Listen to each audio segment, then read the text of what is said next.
Welcome back, Wonderful World of Marketing. We're talking about the third year of marketing, what we're in right now, revenue marketing. This is the greatest time to ever be a marketer. If you're in marketing right now, you should really hang on to the fact that you're about to do some of the greatest things in your career, and you are living in a time where marketing is moving from being a cost center to a revenue center.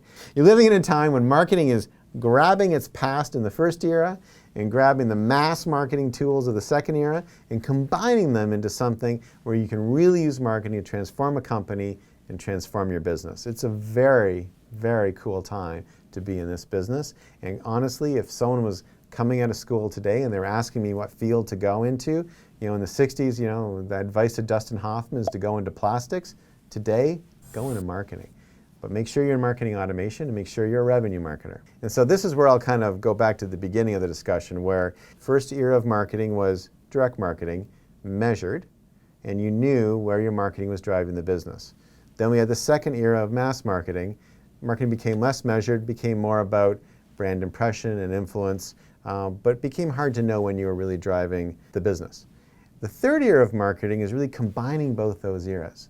And what happened, and the big event that happened, is that in 2005, more media impressions occurred on the web than occurred in traditional media. And that number continues to go up today. And suddenly, we went from a time in the late 90s when you would talk about web advertising and being on the web, and it was 3% of impressions, or 4% of impressions, or 5% of impressions. Suddenly it became more than 50%, and today we're approaching the 70% mark. Now I've got most of my marketing in a medium that's mass, but measurable. I feel like it's almost as sad that, Hopkins and Caples and Lasker couldn't be alive today. I think they would go bananas for the tools that we have. They would just eat them up. The challenge, I think, today is we've got a whole generation of marketers trained in the mass marketing, unmeasured era. And so they look at these tools a little bit as a threat, because now your marketing is measured. And you can't sort of pretend that it was working. It is working or it is not working. I'm going to spend a lot more time talking about the third era of marketing over the next several wonderful worlds of marketing. But let me just kind of tease you a little bit with like the solar system, just because I can't get away from this whole Copernican analogy. I'm trapped in it. Let me just talk a little bit more about what the process looks like in a marketing automation system. And so you always start with anonymous. Sometimes people call this unknown, but the anonymous stage is I've got people coming to my site, probably seeing an ad unit, or they may engage socially, or they may be organic traffic to the site. I don't know who you are, I don't know what you're all about or where you work, etc. How do I turn them into a prospect?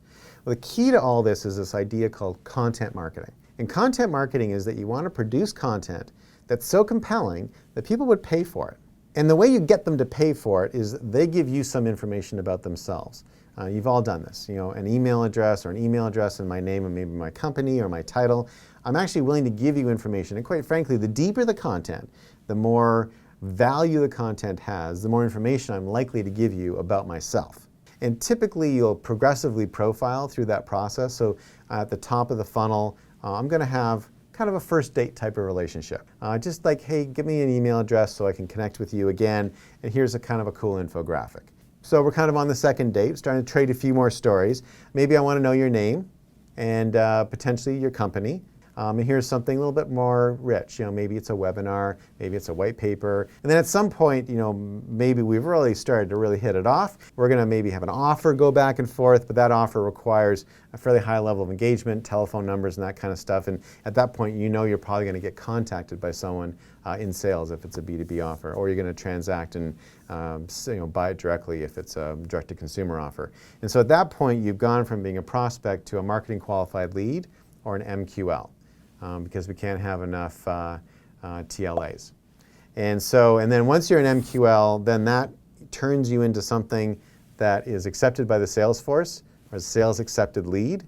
And then they qualify that sales accepted lead into an SQL. And then it turns into a win. And then the real selling process starts, which is once you've won. In today's world, most of the time, you're buying a service. So how do you drive consumption? How do you drive usage? How do you drive fans? And how do you drive amplification of that purchase?